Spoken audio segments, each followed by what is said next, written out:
Today's episode is sponsored by Homeward Australia. If you're moving to Australia, they can help you secure a long-term rental before you arrive, helping you avoid weeks in an expensive Airbnb while searching for a home. They'll also help you choose the right suburb for your commute and school catchment so the kids can be enrolled and ready to start school from day one. Visit homewardaustralia.com to find out more. Welcome to the New Life in Australia podcast, hosted by me, Karen Bleakley, founder of smartstepstoaustralia.com. Moving to Australia with my family was a life-changing experience, but it wasn't without its challenges. That's why I'm passionate about making the relocation and resettlement process easier for you so you can enjoy this exciting adventure. Join me and my special guests as we share professional secrets and tips, learn from people who've made the move, and discover businesses that can help you realise your dreams. Now is the best time to create the life you've always wanted. This podcast is here to show you what's possible and to inspire you every step of the way. Let's go. Let's take a moment to acknowledge the Gubbi Gubbi people, the traditional owners and custodians of the land on which I live, work and play. I thank them for the privilege of being able to live in such an incredible part of the world, and I pay my respects to their elders past, present and emerging.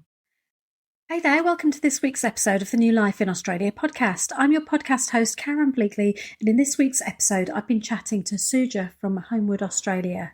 Now, they're a relocation agency. We covered so much in this podcast interview. We talked about what the rental market's like at the moment. We talked about city and lifestyle. We talked about finding schools and finding rentals if you've got a pet and how to make your rental application stand out and so much more. So if you're moving to Australia soon, you're definitely going to want to give this one a listen. It's really useful. And Suja gave lots of really great advice and information and tips in the episode as well. Hey there, welcome to this week's episode of the New Life in Australia podcast. This week I'm chatting to Suja from Homeward Australia. Hey Suja, can you tell us a little bit about yourself and tell us what led you into relocation support? Hi Karen, it's so lovely to chat to you today. I'm Suja, founder of Homeward Australia. I came into relocation support with 3 different backgrounds. First is my corporate and relocation lens. So my corporate career took me from Kuala Lumpur to London, then to Hong Kong, much like many of our clients who are moving for work, for opportunity and for a better life in Australia. So often the job is sorted, but the life around it, where you live, the commute, the schools, is still uncertain. The second lens that I bring is a property lens. So I've been a property investor and a buyer's agent for many years. So I understand what makes a home work in real life and what property managers and landlords are looking for. And finally, it's my mum lens. I've moved countries with children, and you've moved countries with children. You know that relocation is just not paperwork. It's your family, your routines, your pets, your confidence, and your sense of home all moving at once.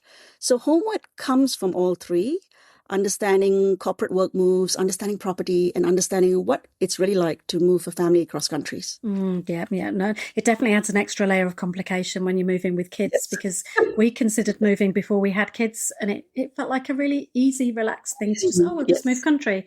And then we ended up not doing it at that point and ended up having 3 kids and then deciding to move. And you've got so much more to worry about when you've got kids in the mix as well.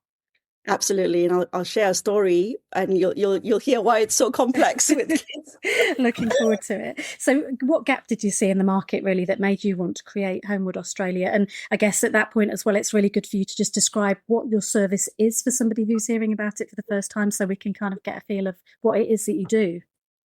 Yeah, sure. So relocation is like a puzzle, so there are many pieces, and they all need to come together. One missing piece, and the puzzle is incomplete. And I realized that the hard way, quite an unpleasant experience when we were moving from Hong Kong to Australia.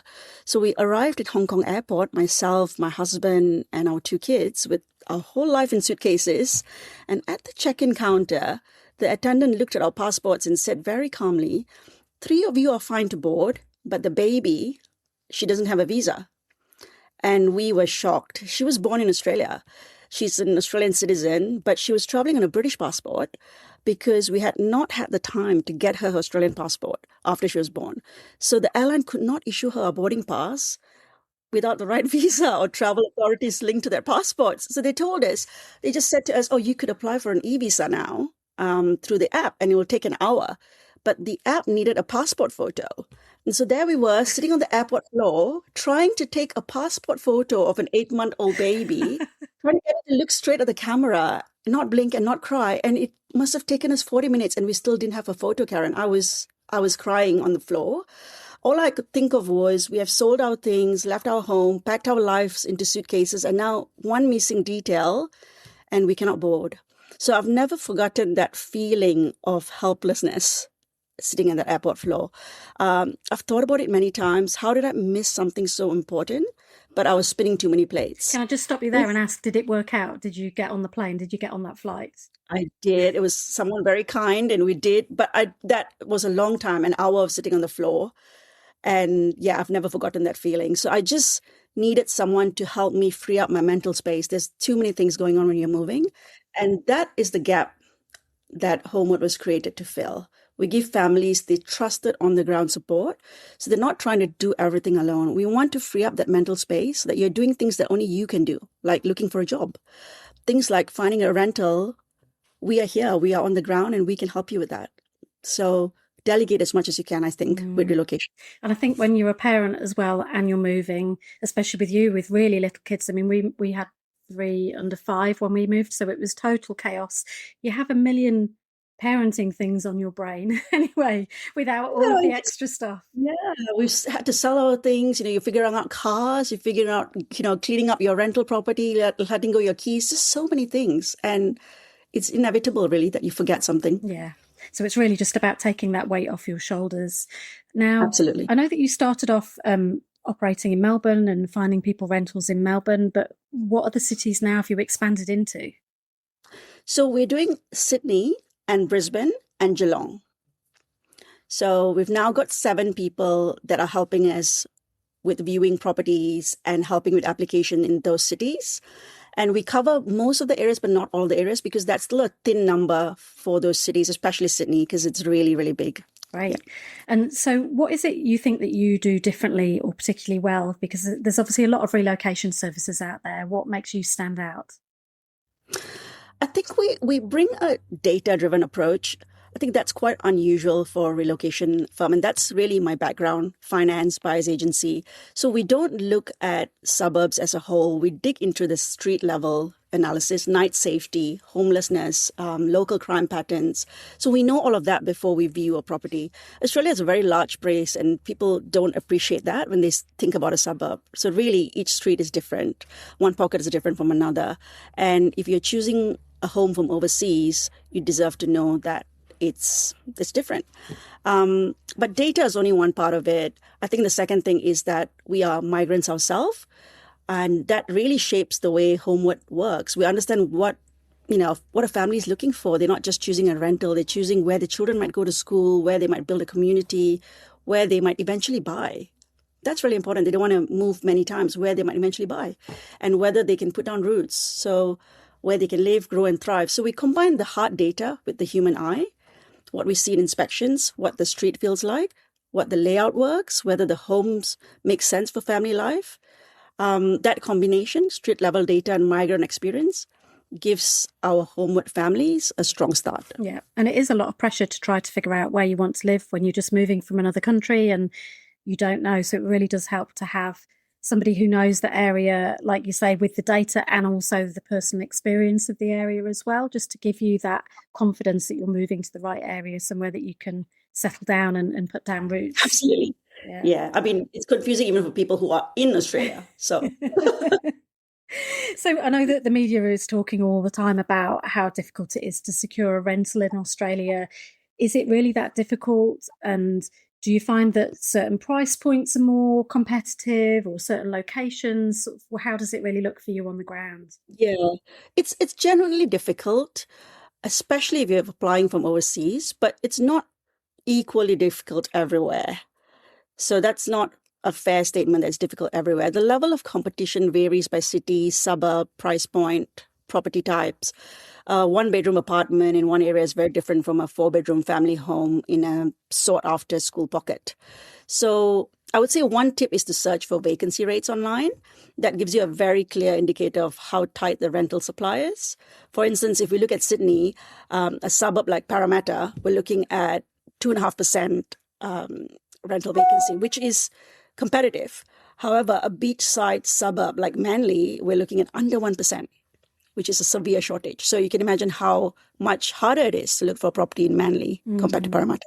Yeah, no, so it's definitely area dependent. So what do you think is driving this pressure at the moment with so much pressure in trying to find rental in certain suburbs? Yeah, it's just strong demand, Karen, strong demand, limited supply, construction not keeping up quickly enough, and population growth. For families, it can feel even more intense because many are looking for the same kind of property, enough bedrooms, a safe area, workable commute, good school options. They're looking for the same thing. So the pressure is not just, are there enough rentals? Are there enough of the right rentals in the right places for where families want to live? Yeah, no, for sure. I know that years ago when we arrived, we definitely found that within that certain price bracket and like you say, a 4-bedroom house, 2-bathroom, you kind of you're competing with all of the different families in the area that are also looking for exactly what you're looking for. So I know that was a challenge for us when we arrived. Do you think that anything's going to change? Like, can you see anything coming up that's going to change things, or do you think it's just going to stay just as challenging in the future? I don't think so. I think the broader pressure is going to remain unless something significant changes. My advice would be to plan for a competitive market and then be pleasantly surprised if your search is better than expected. So it does happen. So the new normal is not that people can't find rentals. They can. It's just that you need to be prepared, realistic, and strategic. So I would say to families, do not let the rental market frighten you, but don't treat it like a casual weekend browse. It needs, it's a big piece of your relocation plan. It deserves some attention. Yeah, for sure. It definitely needs commitment. So you've moved to Melbourne. I'm not sure how long ago did you move there? Did you move for family in the area, or did you move for jobs, or?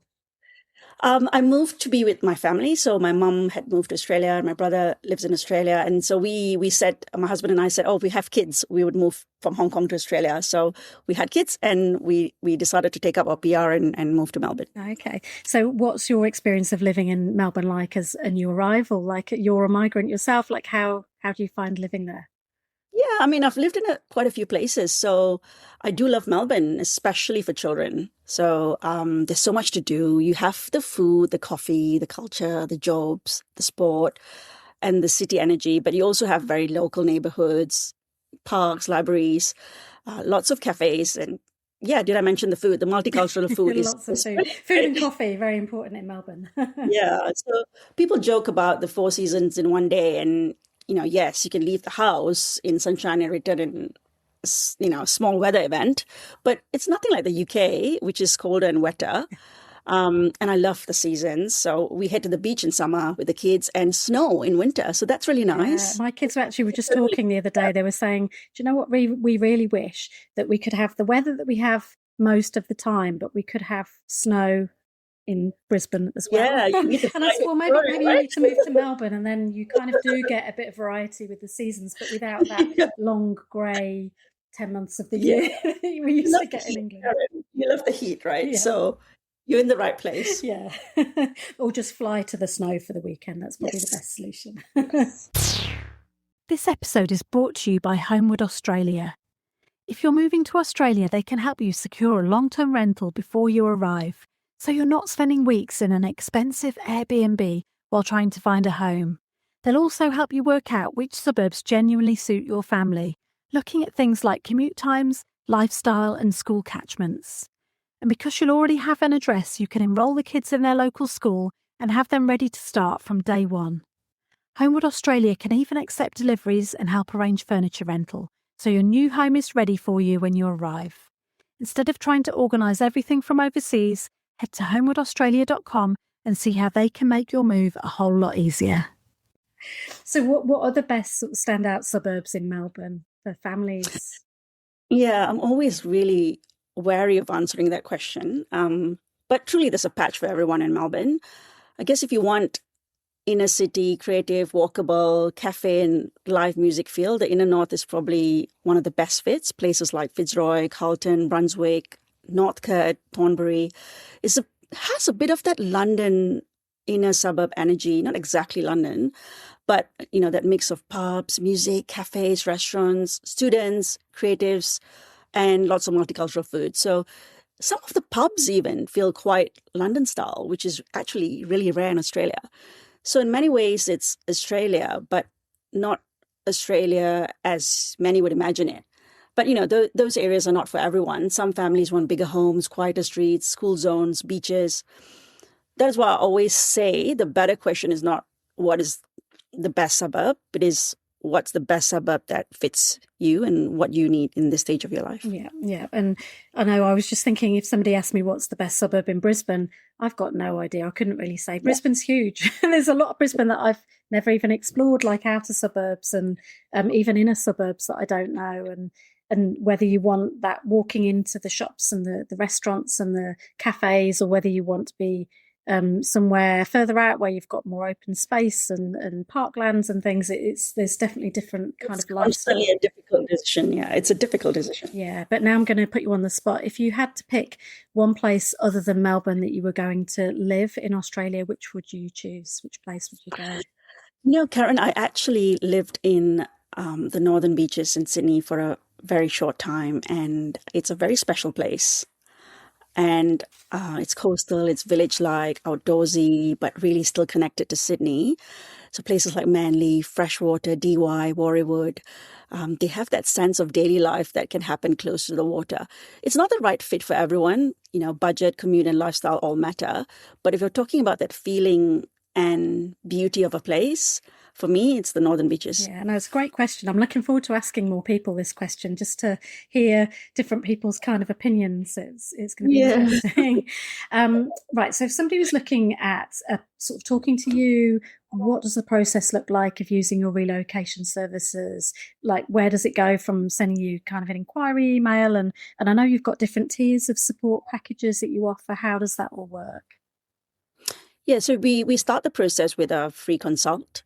And the first step is always trying to understand the family properly. We look at arrival date, budget, work location, school needs, the whole works. Then we help narrow the suburbs and build a search strategy. Some clients might already know the exact suburb that they want, so we just adjust to the client. So from there, we support and review applications, inspect properties on the ground, and send detailed videos, and very importantly, honest feedback. We advocate for them strongly with the agents. That's a key part of securing a rental. And once the rental is secured, we can help with other things like utilities, deliveries, keys, move-in prep for the home, such as furniture and other practical pieces. So it really depends on what they need. Yeah, no, that sounds great. And it's really flexible, because you might need more help in one area and not as much help in another area. And you might want to do some of your own planning and research and buying and things like that. So it's great. Now, how do you help your clients make confidence decisions about the neighbourhoods that they're going to move to when potentially they've never been to these places and they don't know what they're looking for? Like, how do you go about working that out? For neighbourhoods and suburbs and schools, very importantly, we help families connect the dots between lifestyle, school zones, commute, and budget. So those 4 angles. I think trying to put that into a spreadsheet or something like that and consider those aspects really helps you decide which suburb, when there's hundreds of suburbs. Yeah. So that's the bit that we do in terms of neighborhood. In terms of the homes itself, the online listings that you see online is a bit like a dating profile. It's always the best angle, the best lighting, and the awkward bits carefully left out. So a photo will tell you, like, when you open the fridge door, it bumps into the kitchen island. It actually has happened, and that the walk-in robe is in the bathroom, which means that the clothes can get moldy. It's a design that I'm seeing a lot in new builds. So when we inspect, we look at things families would look as if they were standing there themselves: the layout, the light, the noise, the storage, heating and cooling, whether daily life can actually happen there. And we want to, give them honest advice. This one looks good online, but I would not choose it for your family. And that's on. So what would be the biggest challenges facing somebody who is trying to figure all of this out on their own? Honestly, Karen, a lot of people secure rental properties without professional support. So the biggest challenge is that it takes them time. And people make mistakes before learning from the process and correcting themselves. So when you're moving from overseas, you don't have that time, or that time translates to costs in temporary accommodation, in stress, and children being unsettled. Karen, just last week, I was at a rental inspection, and we are at April. And there was a couple there, and they were talking to the property manager, and they were saying, oh, we want to move in June. And they were never going to get the property because it was starting to let in early May.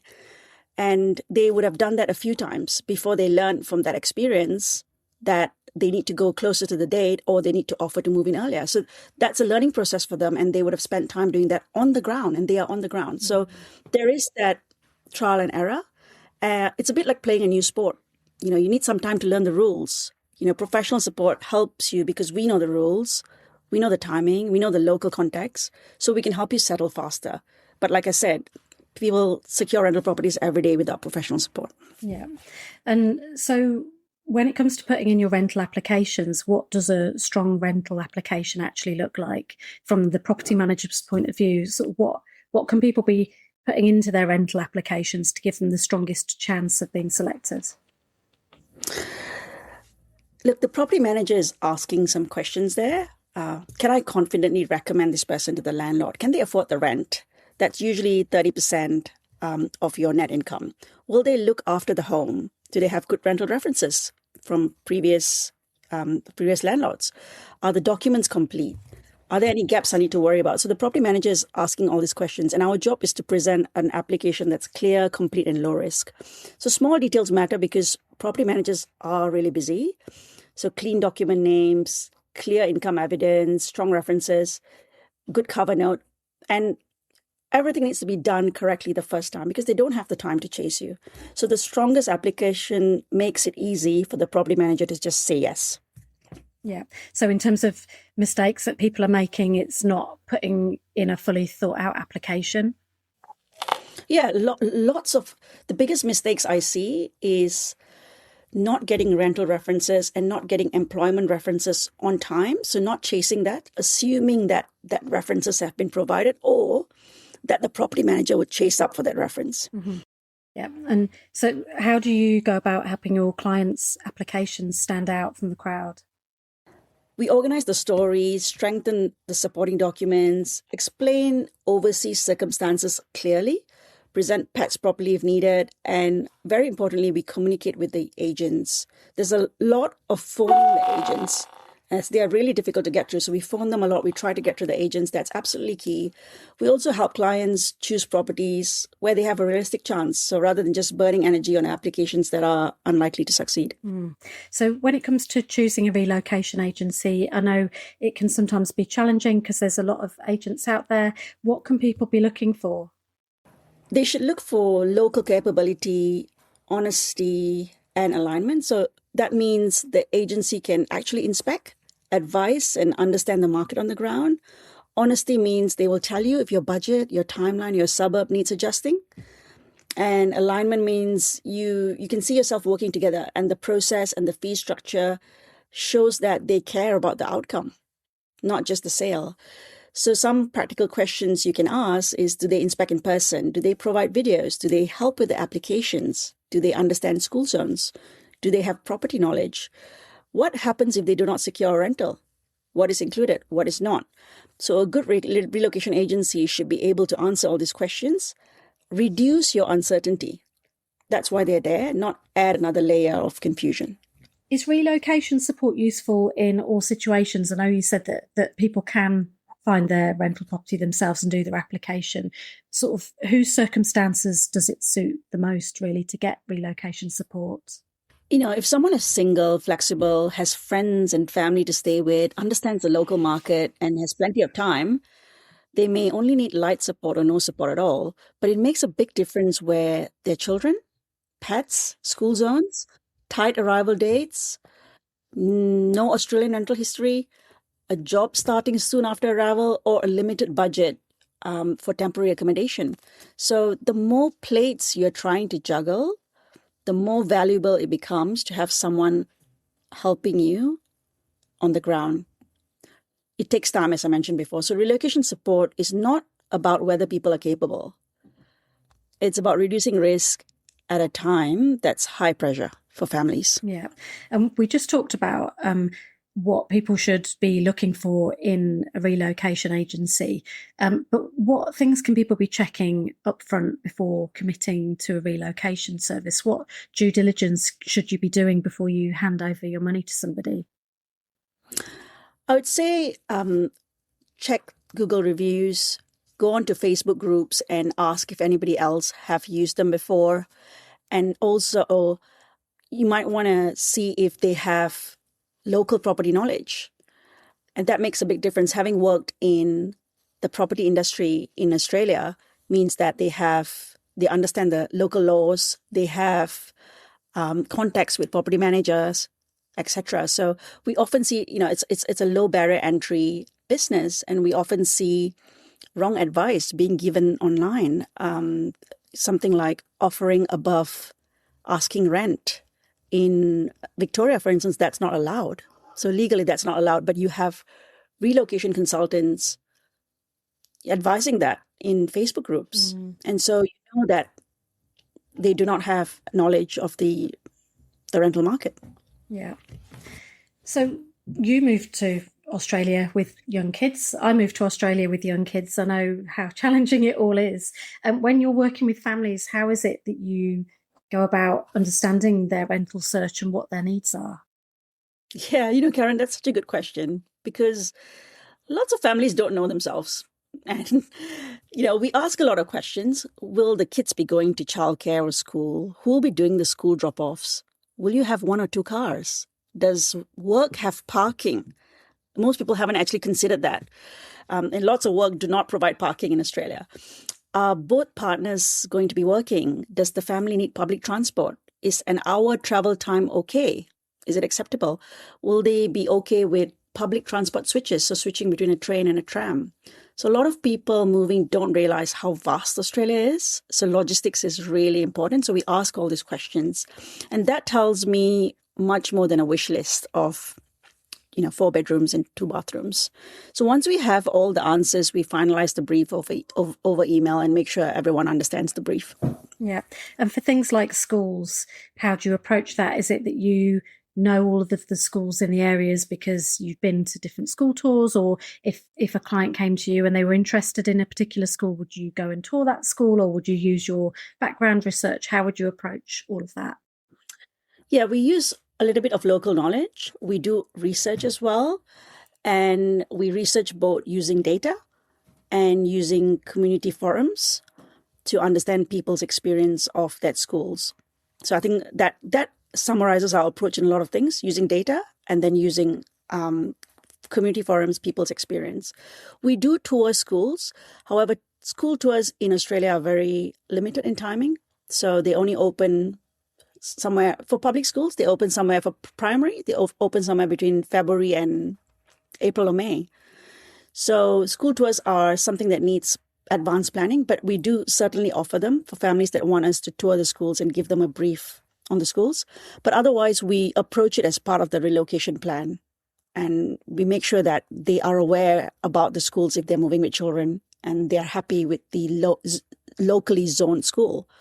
So that's very important as part of relocation.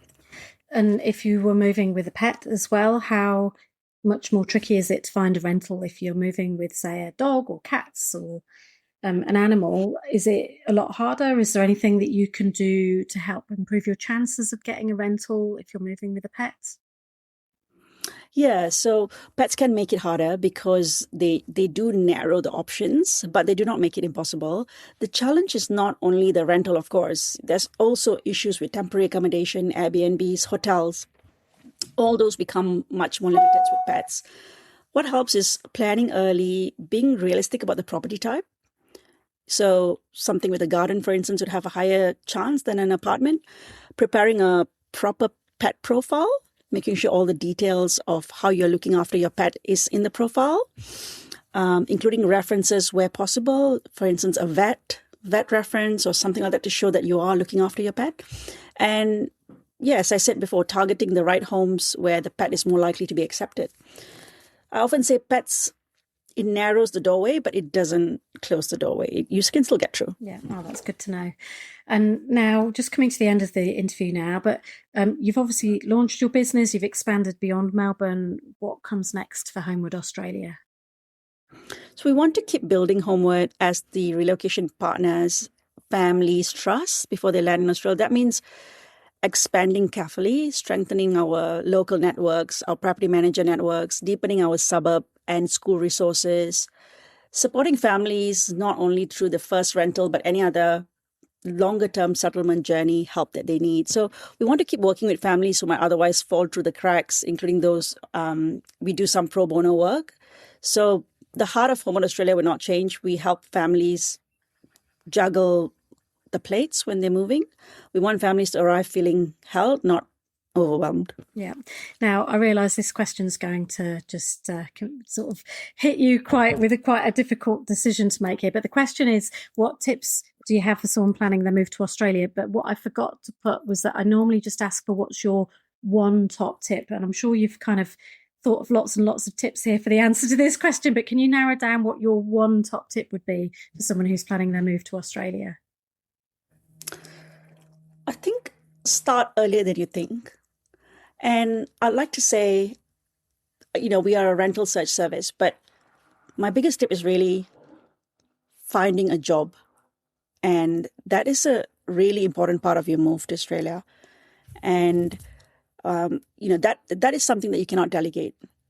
So I would say start earlier than you think, start looking for a job, building your LinkedIn profile, speaking to recruitment agents, do everything you can in terms of looking for a job. And that would really help with everything else. That helps with your rental search. It helps you feeling a lot more settled when you move. It helps, with the income coming in, a lot of things. So that is something that we should spend a significant amount of time on and start as early as you can. Yeah, no, for sure. It definitely, we moved without jobs, but we were doing all of that background stuff while we were moving, the LinkedIn profiles, the sending out resumes, the trying to make sort of network and get as many contacts as you can, because when you find that job, you can kind of breathe again a little bit more. Like you say, you've got that reference, then you've got that contract for your employment when it comes to applying for your rental, and just to know that you're not just spending all of your the money that you moved over with that maybe is from your house sale or whatever. It just takes so much pressure off to know that you've actually found work. It totally does. That's the very important bit. That's the important start. And I want to say, just plan that as much as you can. Give that as much time as possible. Yeah, no, great point. So where can people go to find out more about you and your services? Yes, you can visit homewardaustralia.com, explore our services and resources, or book a free planning call. You're welcome to reach out even if you are in the really early planning stages. Sometimes one conversation can save months of confusion. We give a lot of value in our free calls. We talk through where you're moving, your timeline, budget, school, suburbs, pets if relevant, and whether Homeward is the right fit to help you. Perfect. Thanks so much for your time today. It's been really fun chatting to you. Thank you, Karen. Thanks for having me. So thanks again to Suja from Homeward Australia. I found it a really valuable chat. It was really fun chatting, and I learned a lot along the way, and I'm sure that you did too. Don't forget to check out their details in the show notes or in the Move to Australia directory. I'll make sure all of the links are available for you here. That's it for me this week. In the meantime, let's get building your new life in Australia, one episode at a time.